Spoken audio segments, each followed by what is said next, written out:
Many experiments on the International Space Station are intended to learn what we can about the conditions of long-term spaceflight as a part of the preparations for future missions out into the solar system. That includes experiments that use the human crew members as test subjects and those that focus on the millions of other living things on the station, the microbes, which share the station environment with the human crew. Commander Terry Virts will be taking samples for the experiment Microbial Observatory tomorrow, and today we're joined by the principal investigator, Dr. Kasthuri Venkateswaran of the California Institute of Technology and the Jet Propulsion Laboratory in Pasadena, California, to learn more about it.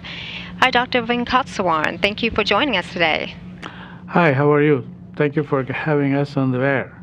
Thank you. We really appreciate you joining us to talk some about this experiment that they're going to be working on. I know today Terry is actually reviewing some of the procedures for that, and he'll begin doing some of the samples tomorrow. So let's first just talk about, where do the microbes on the space station, where are they? They are everywhere. Like, we breathe and then we inhale and exhale microbes every day, So International Space Station is not a different environment either, other than microgravity. So they are everywhere. We have to look for it. And where do they come from? Yeah, that's a great question. So normally people say that it comes, when you are living in your house, the microbes comes from outside. But in the case of International Space Station, you don't have a football field, so the dirt comes in and all.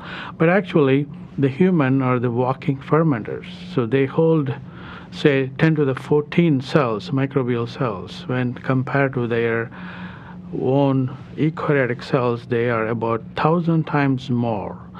And it might come from the Earth through the cargo and the human who are traveling between them. So the main source are human, as well as the stuff comes from the Earth as a cargo. Okay, thank you. So if we can't control the microbes that are present, why is it important that we identify and monitor the microbes? It is not that we cannot control. The thing is, it is different from what we are seeing in the Earth compared to what is in a closed environment. Because NASA has taken utmost care to have appropriate air environmental system of a closed system like in space stations, to see what can be there in the air of the space station, which is a very closed system where a lot of things are being inhaled and exhaled by the human present in there.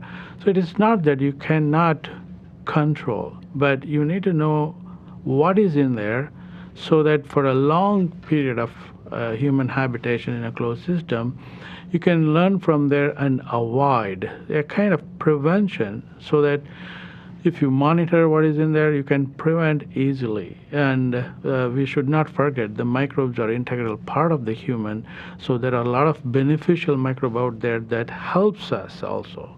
So we are not living in a sterile environment. Okay, we are not transgenic human. What that means is we are not made up of one single thing. We are made up of multiple things. So human knows how to live with things together, a kind of immune system they have to develop, so that for some other unwanted thing they can fight. The microbes out there can fight from other bad microbes also. So basically, maintenance is a key part to live and have a better living conditions in a closed system. Okay, great. Thank you so much for that information. So I know Terry's going to be gathering samples tomorrow. Can you describe for me the on-orbit part of this this experiment? How and where are they going to be gathering, or where will he be gathering the samples?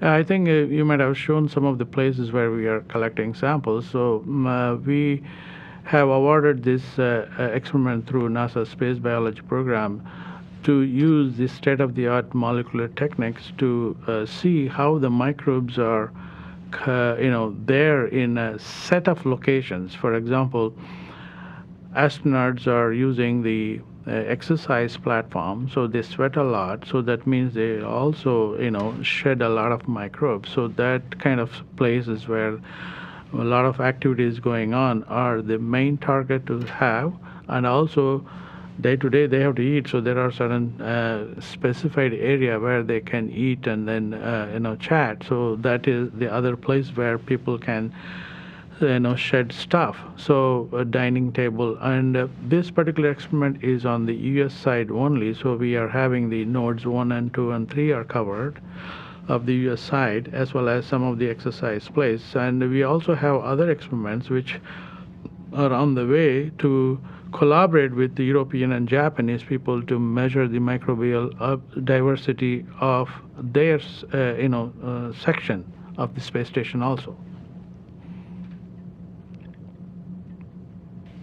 Okay, so now we know where, and I think you've also described why you chose these locations. The samples are being returned on Dragon. Will you be analyzing these, or how do you analyze the samples? Yeah, so for the past 10-15 years, NASA is monitoring based on the traditional culture-based analysis. So we all know that you can get only 1 to 10% of information if you're using the traditional microbiological methods. So the state of the art has evolved from traditional microbiology using the genomic analysis. So we are using the gene-based system to get the genetic fingerprinting of these things. So that would help us to see whether any particular cargo is taking a particular kind of microbes all the time. So you have to repeat again and again the same sort of methods so that you understand where to control and mitigate the plant. So the state-of-the-art molecular technologies are very powerful and not time-consuming, and also not laborious, and also analyze a lot more samples. So we are using molecular techniques. Great. And how do you anticipate on using the results of this study, on orbit and also on Earth? Correct. So there are a couple of things. Number one is, if you know what are the things out there, whether that is beneficial to humankind or the one that is not good and harmful, and sometimes under microgravity some changes might happen. If such kind of mutation is happening, then you will know what needs to be targeted and eradicated using appropriate cleaning regimes, as well as some sort of mitigation plans can happen.